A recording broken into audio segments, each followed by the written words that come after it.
আজকের এই যে তিস্তা বাঁচাও নদী বাঁচাও আন্দোলনের যে ধারা এই রংপুর বিভাগে শুরু হয়েছিল, আজকে গুটি গুটি পা করে এই আন্দোলন সফলতার দিকে এগিয়ে যাচ্ছে। আজকে প্রধানমন্ত্রী এই কর্মসূচির প্রতি সমর্থন জানিয়েছেন, সাংসদরা সমর্থন জানিয়েছেন, বিভিন্ন রাজনৈতিক দলের নেতৃবৃন্দ সমর্থন জানিয়েছেন, সুধী সমাজ সমর্থন জানিয়েছেন, সবচেয়ে গুরুত্বপূর্ণ ভূমিকা পালন করছেন সম্মানিত সাংবাদিক ভাইরা। এই তিস্তা মহাপরিকল্পনার পক্ষে নানা রকমের তথ্য উপাত্ত দিয়ে, অর্থনৈতিক সমীক্ষা দিয়ে নানাভাবে এটা সারা বিশ্বে তুলে ধরার জন্য চেষ্টা করছেন। আমরা সেই সবার সম্মিলিত প্রচেষ্টাকে বাস্তবে রূপ দেওয়ার জন্য, তিস্তা মহাপরিকল্পনা বাস্তবায়নের জন্য দ্রুত টেন্ডার আহ্বান করে কার্যাদেশ দেওয়ার দাবিতে আজকে আমরা এই মানববন্ধন কর্মসূচি পালন করছি। হাতীবান্ধায় আজকের এই কর্মসূচি শুরু হলো। ইনশাল্লাহ সকলের দল মত, সকলের সাংবাদিক সকলের সহযোগিতায় আগামীতে আরও আমরা ব্যাপক আন্দোলন এখানে গড়ে তুলব ইনশাল্লাহ। আমরা হাতীবান্ধা উপজেলাবাসীকে এই আন্দোলনে সম্পৃক্ত হওয়ার আহ্বান জানাই যে তিস্তা মহাপরিকল্পনা যদি বাস্তবায়ন হয়, এই এলাকার অর্থনীতি বদলে যাবে। শুধু তিস্তার চরে ভুট্টা উৎপাদনে যদি অর্থনীতি বদলে যেতে পারে, তাহলে টোটাল তিস্তা মহাপরিকল্পনা বাস্তবায়ন হলে আমাদের এই এলাকার চিত্র বদলে যাবে। আমাদের তো লক্ষ কোটি টাকার দরকার নেই, আমাদের 8-10-15 হাজার কোটি টাকার দরকার। বাংলাদেশের যে অর্থনীতি, বাংলাদেশের যে বাজেট, 5 বছরে এই 15,000 টাকা বাজেট দেওয়া তো কোনো বড় ব্যাপার নয়। 15-20 হাজার কোটি টাকা, যেখানে আমাদের 7-8 লক্ষ কোটি টাকার বাৎসরিক বাজেট, সেখানে 15,000 কোটি টাকা, 3,000 কোটি টাকা করে 5 বছরে 3-5-15 হাজার কোটি টাকা এই উত্তরাঞ্চলের মানুষের জন্য, এই রংপুর বিভাগের মানুষের জন্য বরাদ্দ দেওয়া তো কোনো কঠিন বিষয় নয়। আমরা আজকের এই মানববন্ধন থেকে আমার সাংবাদিক ভাইদের প্রতি, আপনারা জাতির বিবেক, আপনাদের প্রতি আহ্বান জানাই, আপনারা জোর দাবি তুলুন আগামী বাজেটে অবশ্যই যেন কমপক্ষে তিস্তা মহাপরিকল্পনা বাস্তবায়নের জন্য 3,000 কোটি টাকা বরাদ্দ রাখা হয়, তাহলেই আমাদের কাজের শুরু হবে এবং টেন্ডার করা হয়। সে বিষয়ে আপনারা নিয়মিত লিখবেন। আর আমরা সকল রাজনৈতিক ব্যক্তিবৃন্দ, সকল জনপ্রতিনিধিবৃন্দ, সকলের প্রতি আজকে আহ্বান জানাতে চাই, আপনারা আসুন, এই আন্দোলনে সম্পৃক্ত হন। এই আন্দোলনে সফলতা আসবে ইনশাল্লাহ। তিস্তা মহাপরিকল্পনা এই মাননীয় প্রধানমন্ত্রীর এই মেয়াদে বাস্তবায়ন শুরু হবে, এটা আমরা দৃঢ়ভাবে বিশ্বাস করি। প্রধানমন্ত্রী সব জায়গায় ডেল্টা প্রোগ্রামে সব জায়গায় এটাকে অন্তর্ভুক্ত করেছেন। যদি কোনো রাজনৈতিক প্রতিবন্ধকতা থাকে, কোনো ভূ রাজনৈতিক প্রতিবন্ধকতা থাকে, আমরা চাই যে প্রাথমিকভাবে হলেও তিস্তা শাসনের কাজটা, নদী শাসনের কাজটা শুরু করা হোক। তাহলেই আমরা এই তিস্তা পাড়ের মানুষ আরও আমরা দেশের অর্থনীতিতে ভূমিকা রাখবো।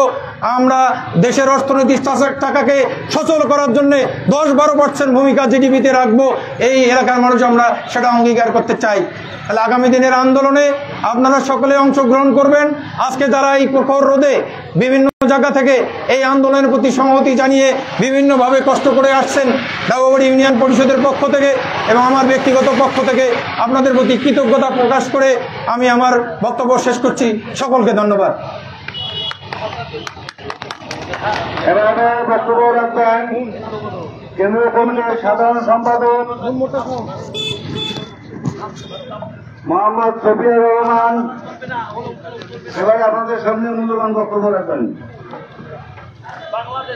আসসালামু আলাইকুম, হিন্দু ভাইদের আদাব। আজকে তিস্তা বাঁচাও নদী বাঁচাও সংগ্রাম পরিষদ তিস্তার দুই তীরে যে উপজেলা সমূহ রয়েছে, সেই উপজেলা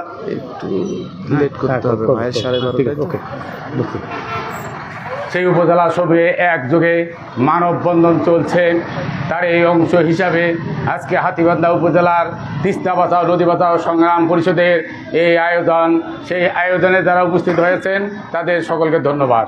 আমি মানববন্ধনের সভাপতি উসমান গনি বাদশাহ, আজকে এখানে উপস্থিত আছেন দেওবড়ি ইউনিয়নের চেয়ারম্যান অ্যাডভোকেট মশিউর রহমান, আজকে এখানে উপস্থিত আছেন সিঙ্গিবিড়ি ইউনিয়নের সাবেক চেয়ারম্যান এমডি মোস্তফা, এখানে উপস্থিত আছেন বিভিন্ন সাংবাদিকবৃন্দ, সকলকে আমার পক্ষ থেকে এবং তিস্তা বাঁচাও নদী বাঁচাও সংগ্রাম পরিষদের পক্ষ থেকে আমি অভিনন্দন জানাচ্ছি, শুভেচ্ছা জানাচ্ছি। আমি আজ থেকে 1.5 বছর আগে এখানে একটি মানববন্ধন করেছিলাম। সেটিও ছিল সেই তিস্তা পারের মানববন্ধনের অংশ বিশেষ। সেদিনের সেই সংখ্যা আর আজকে সংখ্যা প্রমাণিত করে যে এই তিস্তা আন্দোলন ধীরে ধীরে জনপ্রিয় আন্দোলনে রূপান্তরিত হয়েছে। এই তিস্তা আন্দোলনে মানুষ অংশগ্রহণ করছে, মানুষ বুঝতে পেরেছে তিস্তা নদীর খনন কি দরকার, স্থায়ী কেন সমাধান দরকার। আর এই ফলস্বরূপ আমরা এই আন্দোলন চালিয়ে যাচ্ছি। আমি একটু অতীতে যাই, একটু ইতিহাস না বললে ইতিহাস বলতে চাই। আমরা তিস্তা পারের দুই তীরের মানুষ দীর্ঘদিন যাবত তিস্তার নদী থেকে রক্ষা, তিস্তার বন্যা থেকে রক্ষা পাওয়ার জন্য আমরা বিভিন্ন বাম তীর, ডান তীর, হাট, বাজার ইত্যাদিতে বিভিন্নভাবে আন্দোলন সংগ্রাম করে আসছি। আমি জানি হাতীবান্ধার লোকও হাতীবান্ধা একসময় মানববন্ধন করেছে, বাম তীর একটি বাদ চাই। আমরা দেখেছি ডান তীরের মানুষ সেখানে তাদের মানববন্ধন করেছে, সংগ্রাম করেছে। আমরা দেখেছি কাউনিয়ায় তারা সংগ্রাম করেছে, রাজারহাটে সংগ্রাম করেছে, উলিপুরে সংগ্রাম করেছে। এই সংগ্রামগুলো ছিল বিচ্ছিন্ন সংগ্রাম। আমরা 2015 সালে মনে করলাম যে আমরা এই আন্দোলনটাকে যদি সংগঠিত করতে না পারি, এই আন্দোলনকে যদি আমরা ডিমলা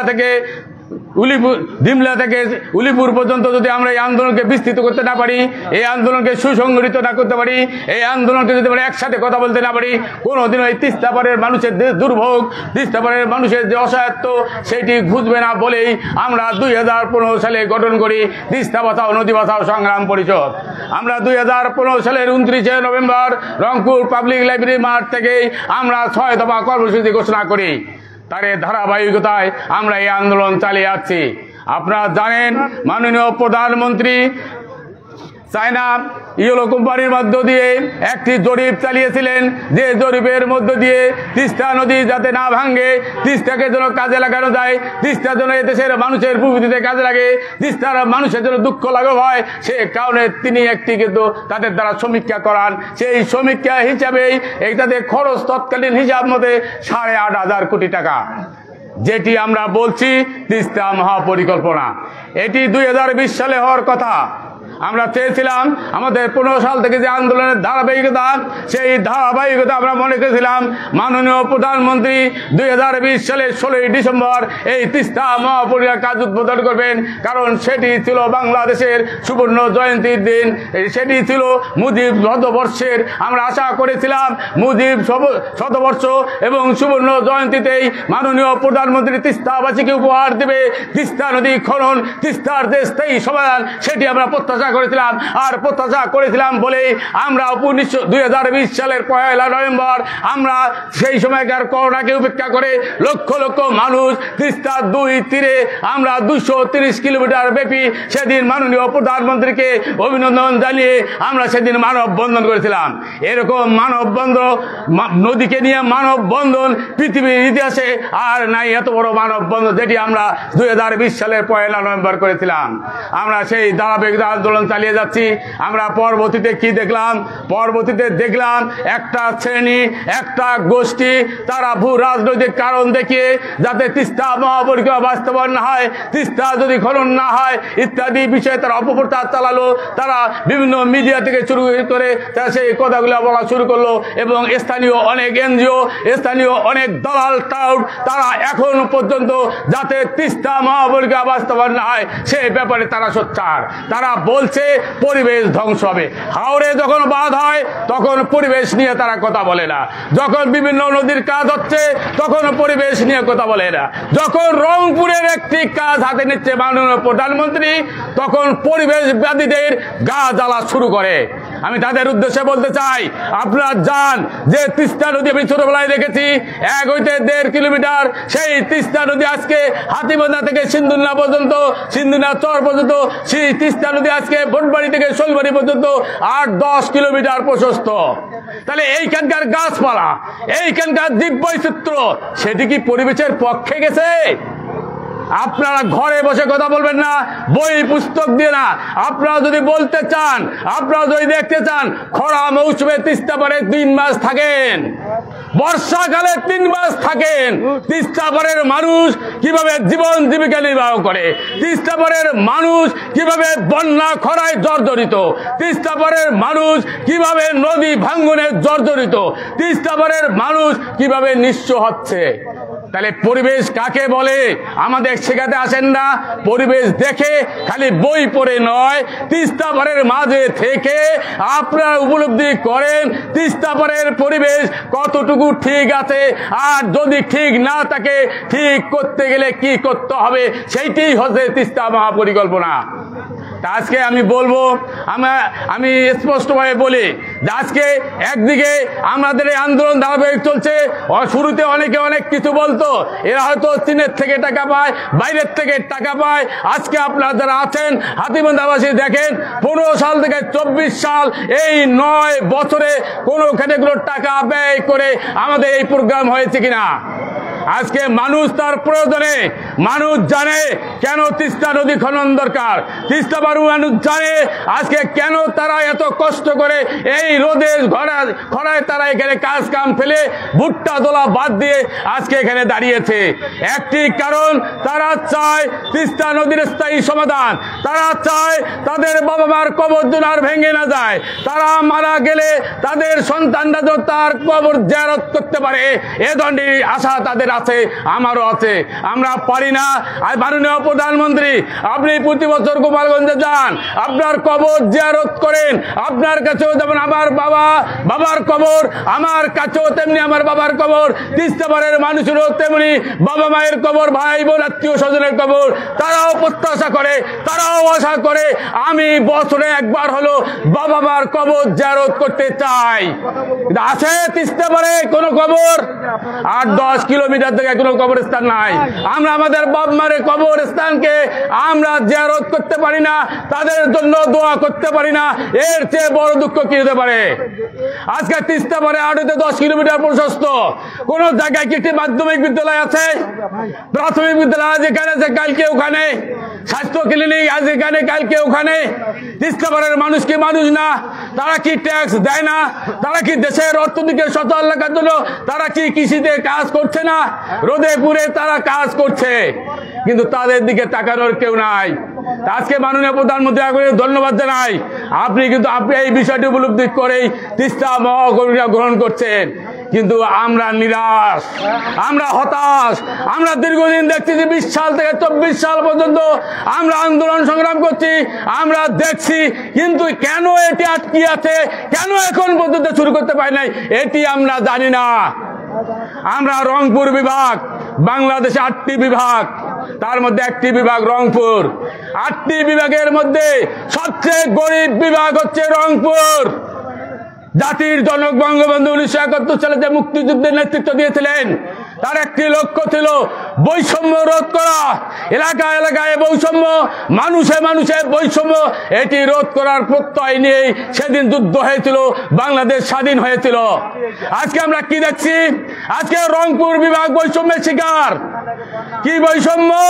আজকে আপনি ঢাকা সহ দক্ষিণ অঞ্চলে দেখেন 3 লক্ষ কোটি টাকারও বেশি মেগা প্রকল্প চলছে। রংপুর বিভাগে একটি মেগা প্রকল্প নাই, একটি মেগা প্রকল্প নাই। কিন্তু আমরাই সবচেয়ে গরিব।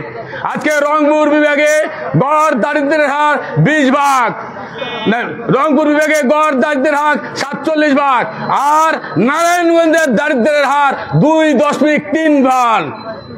আজকে যদি বরাদ্দ দিতে হয়, আজকে যদি উন্নয়নের কাজ করতে হয়, তাহলে আগে রংপুর না আগে নারায়ণগঞ্জ, আগে রংপুর না কুমিল্লা?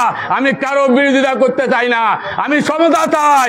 রংপুর বিভাগ যে পিছিয়ে আছে, রংপুর বিভাগে যে কর্মসংস্থান নাই, রংপুর বিভাগে যে কলকারখানা নাই, এইগুলো করতে হলে এগুলো না হওয়া পর্যন্ত দক্ষিণাঞ্চলের সাথে রংপুর বিভাগের বৈষম্য দুর্বৃত্ত হতে পারে না।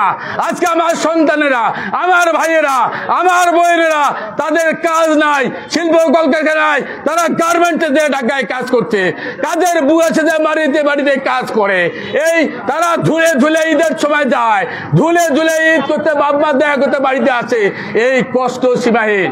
মাননীয় প্রধানমন্ত্রী, আপনি 12 বছর আগে বলেছিলেন যে আপনার পাটগ্রামে একটা বুড়ি বাড়ি থেকে একটি ট্রেন যাবে। 12 বছর আন্দোলনের পর হাতীবান্ধাবাসী পেয়েছে, তাও আংশিক শুনি, আমি উঠি নাই, জানি না, দেখি। এই হলো আমরা লালমনিরহাট। আজকে লালমনিরহাটের 5টি উপজেলার উপর দিয়েই আজকে তিস্তা নদী প্রবাহিত। তিস্তা ব্যারেজ হয়েছে, পানি কিন্তু আমরা পাই। লালমনিরহাটে কোন জায়গায় কি পানি পাই? কিন্তু বন্যা পাই, খরা পাই।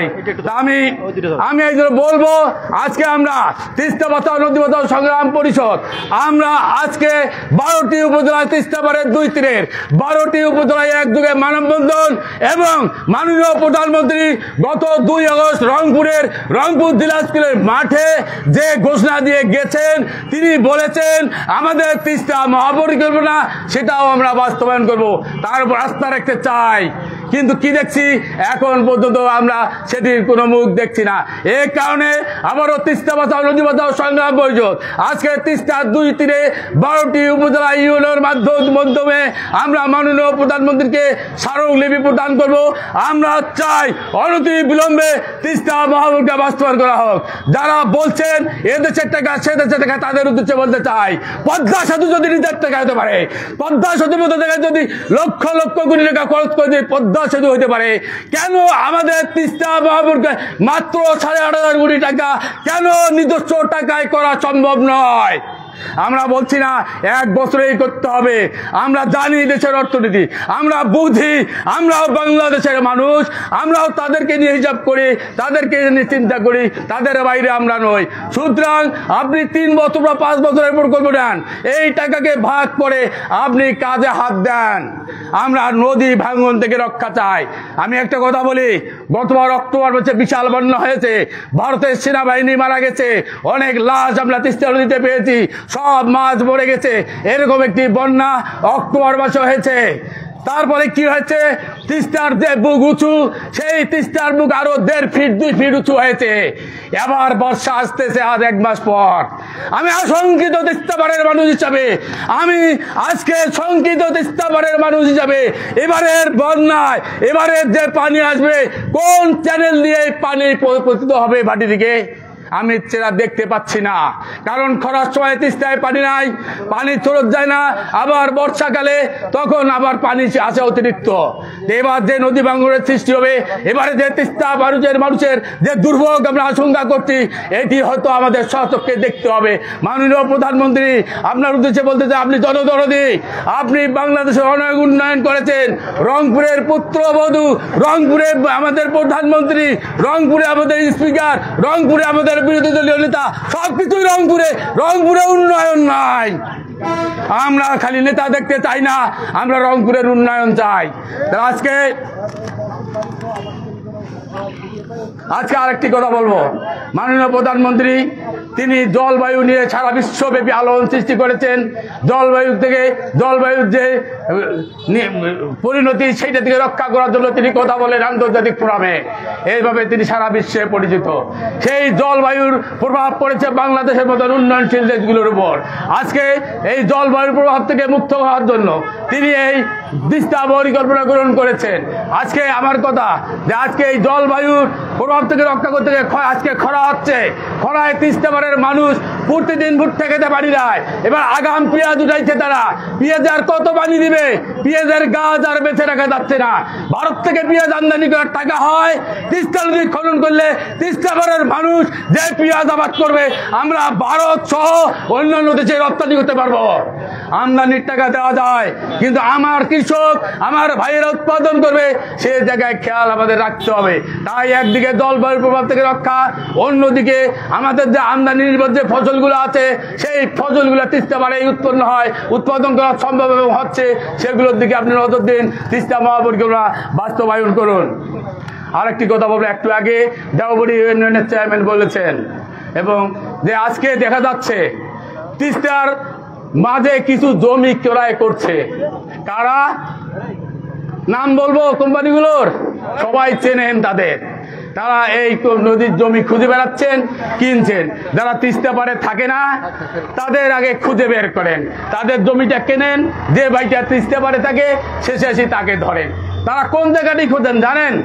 তিস্তা নদীর অনেক জায়গা খাদ জমি আছে। আপনি যদি দেখেন সিন্ধুনা থেকে পাটিকাপাড়া শেষ পর্যন্ত সমস্ত এলাকায় হাজার হাজার হেক্টরের জমি আজকে খাদ জমিতে পরিণত হয়েছে। আমি এই যে বলবো, আজকে তারা এই খাদ জমির আশপাশের জমিগুলো ক্রয় করে, পরবর্তীতে ডিসি এবং ইউনিয়নের মাধ্যমে সেই বরাদ্দের জন্য তারা আবেদন করে সেই জায়গাগুলি তারা দখল করছে। আপনার সুন্দরগঞ্জে দেখেন, উলিপুর সুন্দরগঞ্জে, যেখানে আপনার অনেকের আলীবাবা থিম পার্ক, তার সাথে সাথে দক্ষিণ পাশে যে এলাকা, সেটি কারা কিনেছে হাজার হাজার হেক্টর জমি। আপনারা কিছুদিন আগে জানেন নাভানা, তারা লালমনিরহাটে, ইন্ডিয়াগো সোলার পাওয়ার তারা বোটমারিতে, আপনারা দেখেন বসুন্ধরা গ্রুপ তারা গঙ্গাতলা, ছালাবাগ এবং আলাল মৌজা মৌজা তারা 200-300 একর ক্রয় করেছে। জমি যদি টাকা থেকে কিনুক না, তাহলে আমার আপত্তি কোথায়? আপনি বিক্রি করবেন, ওনারা কিনবেন, আপত্তিটা সেই জায়গায় নয়। ওনারা যে খাস জমিগুলো আছে তার পাশের জমি করেন। আমি রংপুরের ডিসির কাছে তারা আবেদন করেছে, ওখানে যে 1000 হেক্টর জমি খাস আছে, সেই খাস জমির জন্য আবেদন করেছেন। মাননীয় ডিসি সাহেব, মাননীয় ইউনো সাহেব, আপনাদের উদ্দেশ্যে বলছি, আপনার সরকারের প্রতিনিধি হিসেবে লোকাল গভর্নমেন্টের জায়গায় থেকে কাজ করেন। আপনারা কি কোনোদিন সরকার টাকা দিচ্ছে খাস জমি ক্রয় করা? তিস্তা নদীতে কি সরকার জমি ক্রয় করতে খাস জমি হিসেবে? জমির কোথার থেকে কাজ হলো? কোনো না কোনো ভাইয়ের, কোনো না বোনের কারো না কারো জমি যেটি নদী ভাঙনের কারণে খাস হয়েছে। যে সরকার, যে রাষ্ট্র আমার জীবনের নিরাপত্তা দেবে, আমার জানমালের নিরাপত্তা দেবে, সেই রাষ্ট্রে যখন আমার জমি দখল করে, সেই রাষ্ট্র যখন আমার বাড়িঘর ভেঙে নিয়ে যায়, আবার সেই রাষ্ট্র যখন সেই জমি খাস করে, সেই জমির অধিকার কি ওই বসুন্ধরার মালিকের? সেই জমির অধিকার কি ওই আমাদের বেক্সিম কোম্পানির? সেই জমির অধিকার কি ইন্ডিয়াগো সোলার পাওয়ার পয়েন্টের? আজকে আমাদের স্পষ্ট বক্তব্য, যারা এখানে আছেন, আমাদের স্পষ্ট বক্তব্য, আমার বাবার জমি, আমার ভাইয়ের জমি নদী ভাঙনে আমরা নিঃস্ব হয়েছি, সেই জমি খাস হয়েছে। এই জমি এইখানকার ভূমিহীন মানুষদের মধ্যেই বন্টন করতে হবে, অন্য কোন এলাকার লোক এখানে আসবে না। আমরা স্পষ্ট জানি। আমরা আজকে হুঁশিয়ার করে দিতে চাই, যারা এই কোম্পানিগুলো করছেন, যারা লোক থেকে আপনার জমি কিনুন, সেটা বাধা নাই, খাস জমি আপনারা দখল করার চেষ্টা করবেন না। আমি ইউনো সাহেবকে বলবো, আপনারা এই খাস জমি বরাদ্দের সুপারিশ করবেন না। আমি ডিসি মহোদয়কে বলবো, আপনারা দেখেন এই মানুষের যাদের দলিল আছে জমিগুলোর, অনেকের দলিল আছে, এবার আইন আছে, দলিল যার জমিদার, তাহলে নদী ভাঙ্গনকৃত যে জমিগুলো দলিলকৃত জমি, যে জমিগুলো আজকে খাস হয়েছে, সেই জমির মালিক কি হবে? সেই জমির মালিক কি বসুন্ধরার মালিক হবে? সেই জমির মালিক কি বেক্সিমের মালিক হবে? সেই জমির মালিক কি ইন্ডিয়াগো সোলার পাওয়ার পয়েন্ট হবে? আপনার দেখে শুনে আগান। আমরা তিস্তা বাঁচাও নদী বাঁচাও সংগ্রাম পরিষদকে কেউ যদি ছোট সংগঠন ভাবেন, কেউ যদি এটাকে অন্যভাবে মনে করেন, ভুল করবেন। আমরা যদি দেখি মানুষের উপরে অত্যাচার হচ্ছে, আমাদের খাস জমি বেদখল হচ্ছে, খাস জমি তথাকথিত তাদেরকে দেওয়া হচ্ছে, আমরা রুখে দাঁড়াবো। আমাদের সাথে 230 কিলোমিটারের জনগণ আছে। আমি আপনাদেরও বলবো, যারা এখানে মানববন্ধনে উপস্থিত আছেন, তাদের বলি, আজকে পাটিকাপাড়া ইউনাইটেড যে বা তিনদুনিয়ার যে এলাকাগুলো খাস হয়েছে, আপনারা সতর্ক থাকুন। কোনো দালাল, কোনো তাউক চাকরির লোভে দেখিয়ে যেন এই এলাকাগুলোতে হাত বাড়াতে না পারে। ক্ষতি কিন্তু আপনাদের। আমি শফিউর রহমান এটা চাকরি বাকরি করে খাই, তিস্তা পারে না আসলেও চলবে, কিন্তু আপনার সন্তান, আপনারা যারা আছেন, আমার যে ভাইয়েরা আছে, আমার যে বোনেরা ওই তিস্তা পারে আছে, তাদের যে অসহায়ত্ব, তাদের যে জীবন, তাদের এগুলো দেখে আমি হতাশ, আমি আশঙ্কিত। এই জন্যই আমি বলি, আপনারা সোচ্চার থাকুন। আপনারা যদি সোচ্চার না থাকেন, ওই ভূমিদস্যুরা তথাকথিত উন্নয়নের নামে আপনাদের বাপ দাদের ভিটা যেটা নদী ভেঙে খাস হয়েছে, সেটি তারা দখল করবে। আমি জানি, আমি পাটিকাপাড়া ইউনিয়নের তহসিলদারের কথা জানি, এখানে নাকি মেলা কিছু কিছু ঘটে এরকম যারা। আমি স্পষ্ট বলতে চাই, তহসিলদার সাহেব, আপনাকে একদিন আমি টেলিফোন করেছিলাম, যে আমার তিস্তাপাড়ের মানুষ অসহায় মানুষ, আপনি হয়তো আমার চেনেন না, কোনদিন কথা হয়নি টেলিফোন ছাড়া। আমি বলতে চাই, এসিলেন্টকে বলতে চাই, চরের জায়গা হিসাব করে আপনারা দেখবেন। চরের মানুষ অসহায় মানুষ, চরের মানুষ দুস্থ মানুষ, তাদের পাশে দাঁড়ান। তাদের নিঃস্ব করেছে যে নদী, সেই জমি অন্য কাউকে দিয়ে না, তাদের সাথে ভেজাল করিয়েন না। তাদের কাজ আপনারা সুষ্ঠুভাবে করবে, এই প্রত্যাশা। তা আমি আমার বক্তব্য দীর্ঘায়িত হবো না। দীর্ঘক্ষণ যাবত আমি বক্তব্য দিলাম। আমি আর একটা কথা বলেই শেষ করছি। আপনারা তো গত পরশু দিন সময় টিভি দেখেছেন। সময় টিভিতে একটা প্রতিবেদন ছিল তিস্তা নদীকে নিয়ে। সেখানে পানি উন্নয়ন বোর্ড বলেছে দেশের টাকা নাই, এটা হচ্ছে না। তাহলে কি করবে তারা? আমরা একটা প্রকল্প করছি, সেইটা জমা দিয়েছি 70টা পয়েন্টের নদী ভাঙ্গন এলাকা, সেই জায়গাগুলোতে বরাদ্দ দিয়ে আপাতত আমরা এটা রক্ষা করি। ভালো কথা। 53 বছরে কি করেছেন মিয়ারা? 53 বছর বাংলাদেশ স্বাধীন হয়েছে, পানি উন্নয়ন বোর্ড 1 কিলো নদীকে 10 কিলো করেছে। এই টাকা হাজার হাজার কোটি টাকা প্রতি বছর আপনার বর্তমান, সেই টাকা দিয়ে যদি কাজে না হয় সেই প্রকল্প কেন হাজির করেন? আপনারা কি ভারতের দালাল হয়েছেন না অন্য কোনো দেশের দালাল? যাতে তিস্তা মহাপরিকল্পনা না হয় সেই ব্যাপারে কাজ করছেন। আমার আশঙ্কা হয় এখানে কোনো ভূত আছে, যে ভূতরা চাচ্ছে যেন তিস্তা মহাপরিকল্পনা বাস্তবায়ন না হয়। আর কি চাচ্ছেন? যদি এইটি অন্য কোনো দেশের ইঞ্জিনিয়ার করে, দক্ষ কারিগররা করে, তাদের পকেটে টাকা ঢুকবে না। বছরে বছরে তারা বস্তা ফেলার নামে তারা যে টাকা ইনকাম করে সেটি বন্ধ হয়ে যাবে। এই জন্য পানি উন্নয়ন বোর্ড দীর্ঘদিন বাবদ চাচ্ছে না কেন যেন তিস্তা মহাপরিকল্পনা বাস্তবায়ন হয়। আমাদের আন্দোলনের চাপে মধ্যবর্তী সময় তেনারা আমাদের সাথে সুর মিলিয়েছিলেন, কিন্তু আমরা কিছুদিন অবাসি মনে করছি আমরা আন্দোলন ছেড়ে দিয়েছি। না, আমরা জাতীয় নির্বাচন ছিল, আমরা বিভিন্ন কারণে এই প্রোগ্রামগুলো আমরা রাজপথে নেইনি, কিন্তু আমরা বিভিন্ন মিডিয়া বিভিন্ন কার্যক্রম আমরা অব্যাহত রেখেছি। আমরা বসে নেই, তারা ধারাবাহিকতায় আজকে কিন্তু এই কর্মসূচি সবচেয়ে ভালো হয়েছে। পানি উন্নয়ন বোর্ডের বন্ধুদের আমি বলতে চাই, আপনি তিস্তা পাড়ের মানুষের পাশে দাঁড়ান। তিস্তা মহাপরিকল্পনা বাস্তবায়নের যে কাজ, সেই কাজে আপনারা সহায়তা করুন। আপনাদের কাছে যে প্রকল্প আছে সেই প্রকল্প ইয়ারডিতে আছে, ইয়ারডিকে পার করেন, ওখানে বাধা দিয়েন না।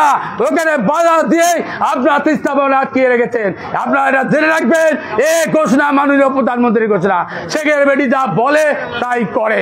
তাহলে সেই জায়গায় বিরুদ্ধে দাঁড়াইয়েন না। আমরা জাতির জনক বঙ্গবন্ধু কন্যার যে মহাপরিকল্পনা তার সাথে আছি, তার সেই চেষ্টার পাশে আমরা আছি। তা আমি আমার বক্তব্য